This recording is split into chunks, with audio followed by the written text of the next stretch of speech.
You will hear a number of different recordings and you will have to answer questions based on what you hear. There will be time for you to read the instructions and questions, and you will have a chance to check your work. All the recordings will be played once only. The test is in 4 sections. At the end of the test, you will be given 10 minutes to transfer your answers to the answer sheet. Now turn to Section 1.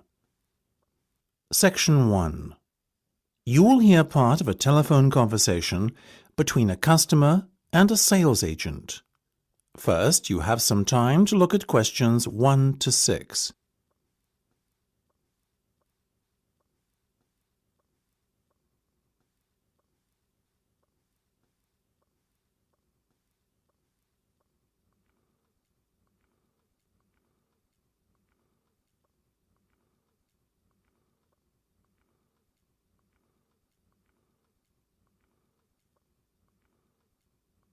You will see that there is an example that has been done for you.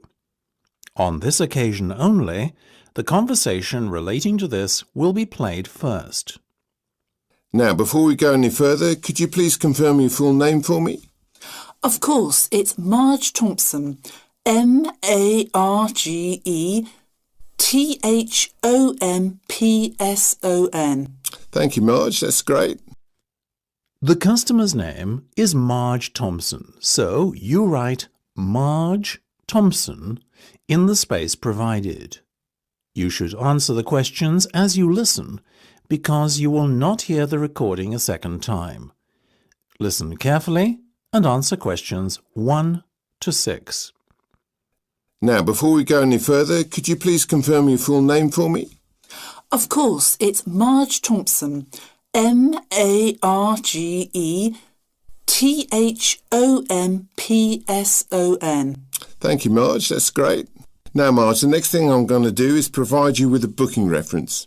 You should quote this in any further communication you have with us. OK, just let me get a pen. Go ahead. Very well. It's 777 000 44 22. That's 777 000 44 22. Got it? Yes, thank you. And just to confirm, you want to hire a car for 14 days, is that right? Exactly. Right, I can confirm that you'll be issued with a T-Grey Sword Star. What's this T-Grey sword thing? Oh, my apologies. That's the model of car we've allocated to you for the hire period. Oh, I see. Sorry, I'm not that well up on car models. No worries. I'll give it to you again. Mind you, it's 2 words. T-Grey Sword Star. That's T-I-G-R-E-S-W-O-R-D-S-T-A-R. Perfect, got it. And that's going to be at the airport when I get there on the 2nd of July, right? Right. At 3 p.m, it'll be there waiting for you. Lovely. Where should I go to collect it? The hire car centre? No. You're arriving at the South Terminal. The hire car centre is in the North Terminal Blue Car Park. Instead, your car will be waiting in the South Terminal Blue Car Park. That'll save you a long walk. Oh, even better. And when do I have to have the car back by? Well, we give you a period of grace, so once it's back by the 17th of July, at or around 6 p.m, there won't be any problem. Well, as I'm flying back on the 16th, there certainly won't. I'll surely have it back by the return date, otherwise I'll be in big trouble. Indeed. Now, what type of insurance would you like? Fully comprehensive, of course. Naturally, right. We'll put you down for the comprehensive then, but I must inform you that there's an excess of £500. After that, you're covered for everything. Fine. That's pretty standard these days. Before listening to the rest of the conversation, you have some time to look at questions 7 to 10.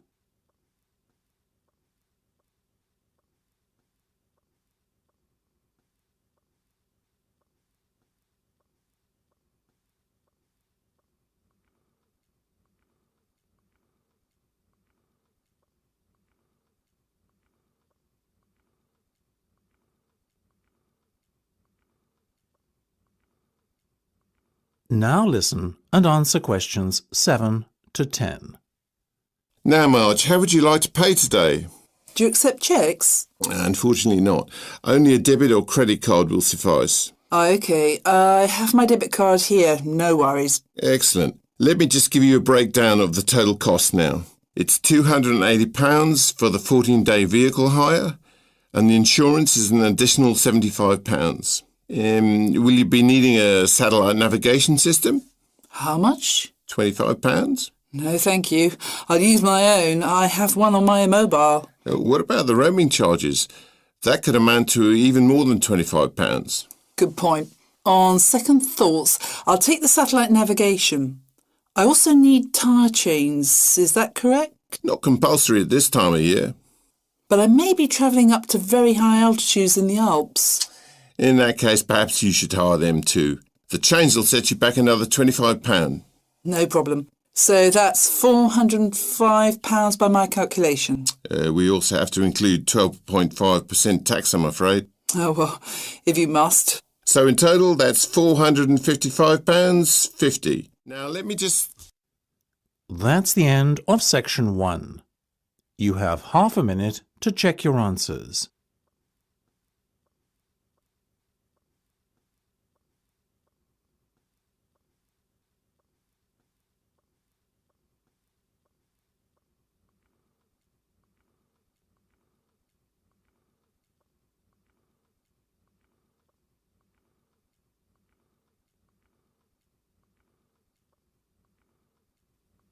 Now turn to Section 2. Section 2. You will hear the general manager of a golf club talking to some people who would like to become members. First, you will have time to look at questions 11 to 16.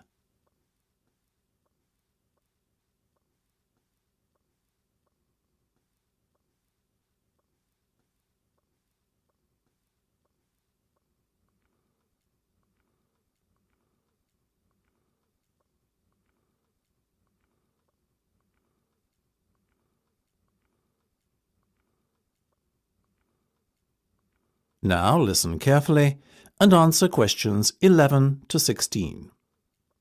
Now, ladies and gentlemen, thank you for coming to this meeting. Demand for membership places has far exceeded our expectations this year, so it was decided to gather you all here together to go through the process step by step, once rather than many times with each of you individually. The first thing you need to do is not fill in the application form. This, you see, is a waste of time, unless you have found an application sponsor. Your sponsor must be an existing full member of the club. Now, once you have your sponsor, you should log on to our website and fill in and send through the membership form. You will be prompted to provide the relevant deposit at the same time as you submit your application. You may do so using any major debit or credit card. The next step is for you to attend a general meeting of the club. There are typically meetings held once a month. After the club meeting, you will then be required to wait a while in order for the club committee to examine and, if all is in order, approve your application. It may be necessary to ask you to come forward for an additional interview before approval is granted, depending on the circumstances. Now, once you have been approved, you are almost a member of the club. All you need to do then is pay the remaining balance of your membership fee. Having done this, you are officially a member of Blainrow Golf Club.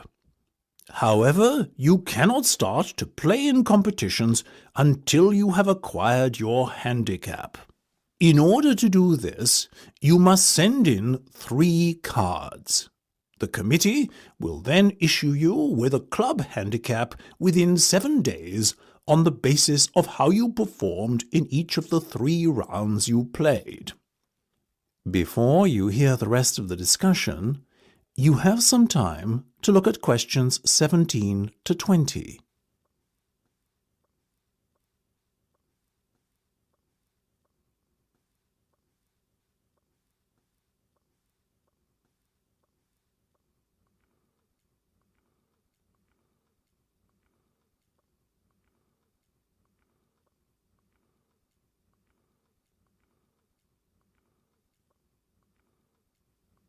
Now listen and answer questions 17 to 20. Now, I won't spend much more than a few minutes on this, but let's go through the different membership types quickly now. Remember, all the information I'm about to give you and more is available on our website. The first category is Full Ordinary Member. Basically, this is a full membership that gives you full playing rights during competitions, and for casual golf as well. It costs £10,000 to become a full member, or alternatively, 4 instalments of £2,500. Our next category is Associate. This is for a golfer who is already a member of a club but wants to join ours too, while keeping his existing club as his main club. You have the same rights as a full member, but the cost is £9,000. I must remind you that there is a limited number of memberships of this kind available. 5-day members pay £5,000 to join, and this payment can be put towards becoming a full member at a later date if you would like to upgrade your membership status. You enjoy full playing rights during casual play and can play in all weekday competitions. However, you cannot enter competitions at the weekend. Intermediate membership is open to golfers under the age of 25 and costs £1,800, as do the other remaining membership types: junior, senior, and overseas. If you are an intermediate member, you too have full playing rights for casual play. However, you can only play in competition if a full member of the club invites you to join him. Junior members are aged between 12 and 18. They enjoy restricted playing rights in casual playing time and are only allowed to play on Monday and Wednesday mornings.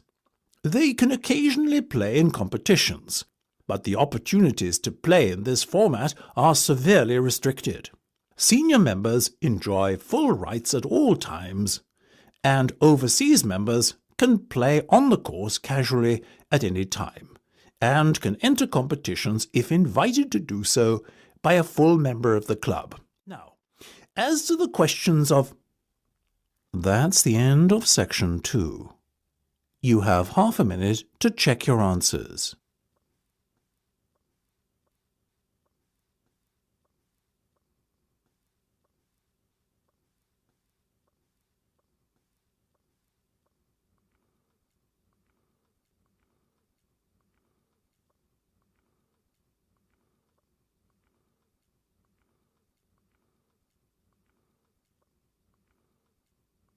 Now turn to Section 3.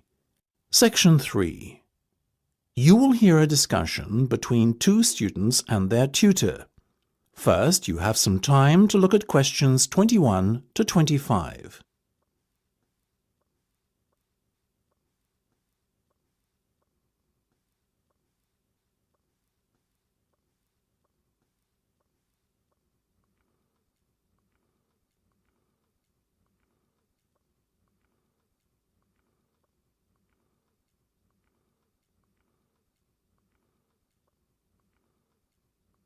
Now listen carefully and answer questions 21 to 25. Okay, guys. First off, well done. That was a very good presentation yesterday. Now I'm just going to ask you questions about it before I give you my feedback. That okay? Sure. Of course. Right. Well, in that case, tell me, Niall, why did you choose to talk about Rafael Nadal? To tell you the truth, I didn't. I think I'd better let Sheena handle this one. Sheena? Yes, it was my decision to pick Nadal. Now, that might be a strange choice for a presentation entitled Someone Who Inspired Me to Study Psychology, but... Yes, but I was going to say, it does seem rather an odd choice. Was it simply down to the fact that he's a sporting hero of yours and so a role model? You talk about him a lot, Sheena, so this much is clear. It's true, Nadal is someone I look up to, but my reasons for choosing him were totally professional. You see, I doubt perhaps in the history of tennis that there was ever a better match player than him, and that got me thinking, what is the secret to his success? How does he control his nerves so splendidly? The more we started to look into his background, the more I realised Sheena was right. Nadal was a perfect candidate for this study. He is, on so many levels, a very well-balanced character, and it was fascinating to gain an insight into the mind of this great champion over the last few weeks. I'll admit that I was at first somewhat unsure about whether or not I should back Sheena on this one, but it didn't take long for our research to put us at ease. So, while most of the students were researching Freud and other visionaries in the field of psychology and psychoanalysis, you were looking into a present-day sports star? Does that not strike you as a little odd? Of course, we knew it was a risk. After all, there was a danger that no one, least of all you, would take us seriously when we stood up on stage and started our presentation. That said, I think it is in the spirit of psychology to be inquisitive and adventurous and not just stick to the conventional. Otherwise, how would the field have come so far, as it has done already? Well, I must say, your risk certainly paid off. Yours was, without a shadow of a doubt, the most interesting and original presentation I saw. And judging by the reactions of the other students, I would have to say that everyone else was equally impressed. Thank you. I'm so glad you think so. Yes, but notwithstanding your excellent presentation content, we must remember that the marks for this project are awarded based on a number of criteria, and we'll examine those in a few minutes. But first, another question. Where did you find your sources? Well, and I don't quite know how we managed it, but we were able to secure a face-to-face interview with Nadal while he was over here for the Wimbledon Tennis Championship, so we weren't reliant on newspaper articles and interviews or any other forms of secondary sources. We did, however, find the library's sports archive an invaluable backup aid to help us fill in the gaps and piece together our interpretation of what makes Nadal such a mentally strong champion. Before you hear the rest of the discussion, you have some time to look at questions 26 to 30.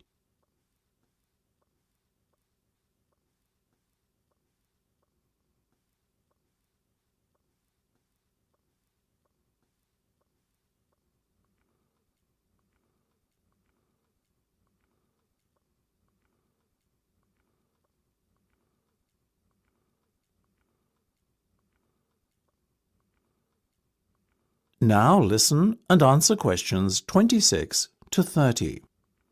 Okay, well, as I said, congratulations again for your excellent work.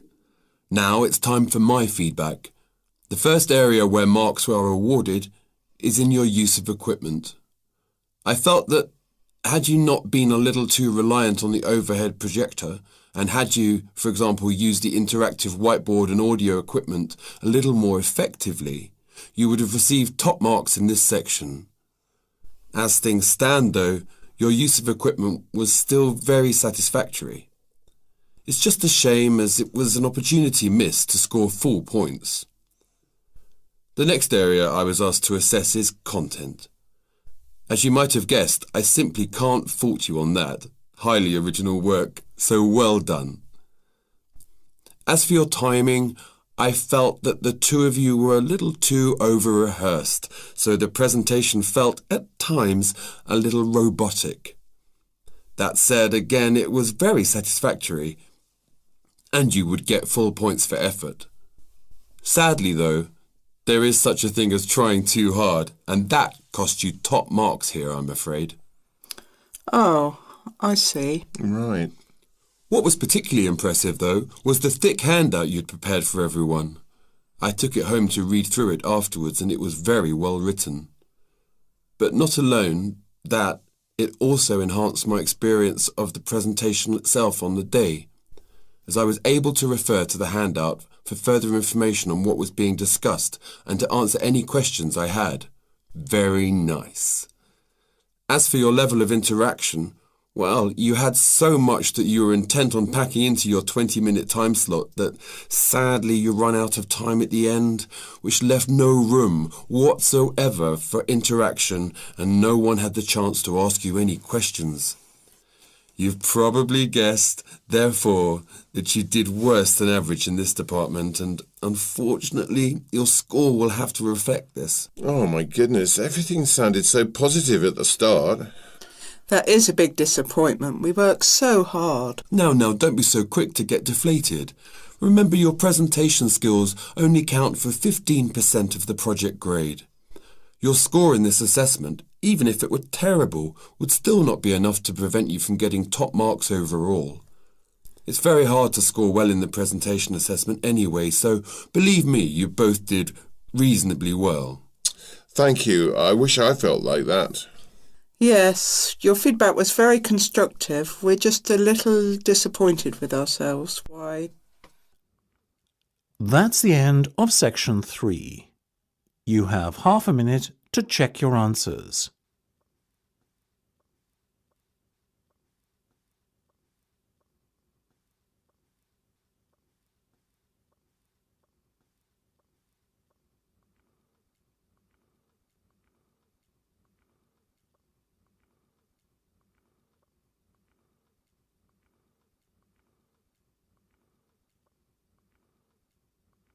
Now turn to section 4. Section 4. You will hear part of a talk on cat breeds. First, you have some time to look at questions 31 to 40.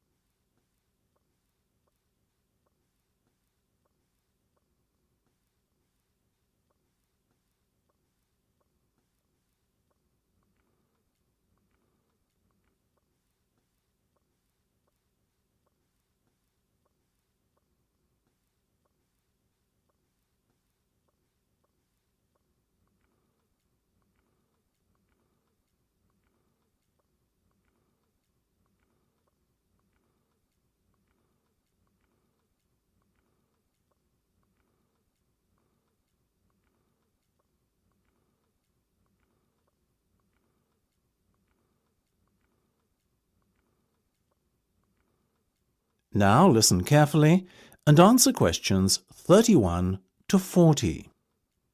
Look at her, ladies and gentlemen. Isn't she beautiful? The Abyssinian is a natural breed of cat which originated in Africa, or more specifically, what is now Ethiopia.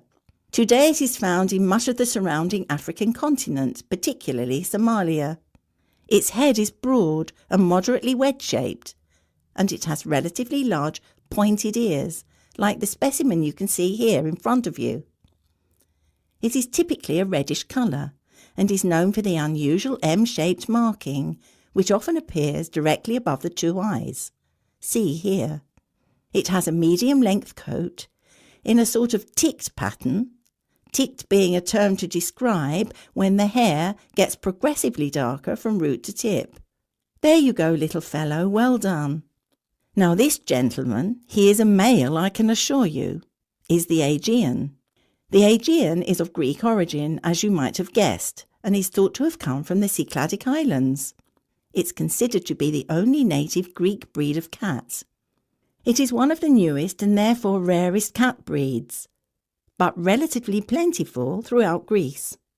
It is much liked for its intelligence and friendliness, and because it excels in pest control. It has a semi-long-haired coat with rich tail.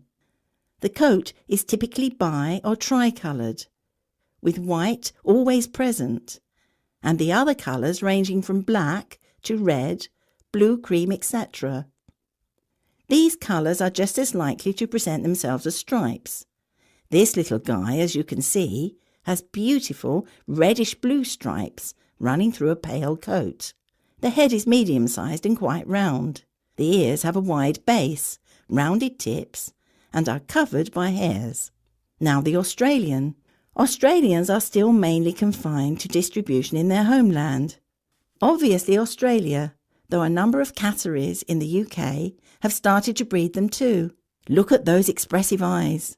The cat is a fine example of the breed, medium-sized and short-haired. Notice also the large round head. This breed is much loved for its tolerance of children and because it is very rarely inclined to scratch. Its coat is typically spotted, or, as in the case of this little fellow, classic tabby style. Last but not least, we have the bobtail, another relatively new breed, like the Aegean and Australian. The bobtail first appeared in the 1960s in the United States, the only country in which it has a significant distribution, and is most notable for its stubby, bobbed tail, which is only something like 1/3 to 1/2 the length of a normal cat's tail. It is a very sturdy breed, with rather shaggy and dense fur. Bobtails can have any colour fur, and often have the appearance of a tabby. Unlike the other breeds we have discussed, the bobtail is not natural. It is said to be a result of the crossbreeding of a domestic tabby cat and a bobcat. Such is the careful breeding the cat has undergone that it comes in all colours, and there are also both long and short-haired versions. If I had to recommend one of these breeds to you today, I would have to vouch for the Australian. After all, as all of us here are parents, we must surely agree that our children are our first consideration when it comes to purchasing a pet. What effect the animal will have on them, how will it react, etc.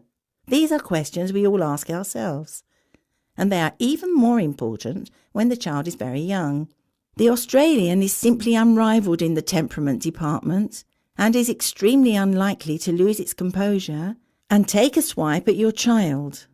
That said, it is still a very rare breed in these parts, and as with all things in the world, rare equates to very expensive. So it may be beyond the price range some of you are prepared to pay.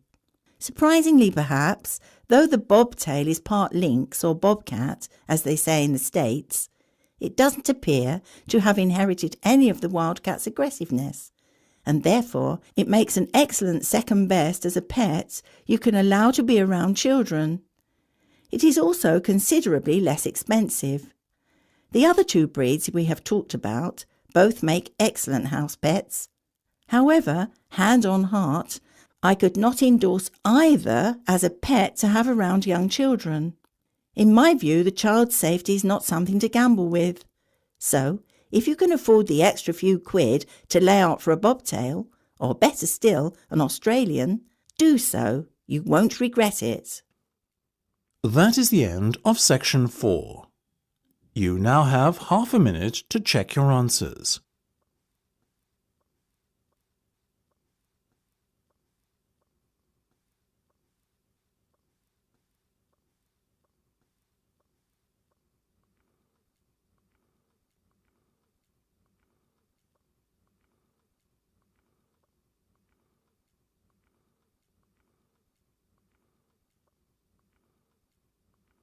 That is the end of the listening test. You now have 10 minutes to transfer your answer to the listening answer sheet.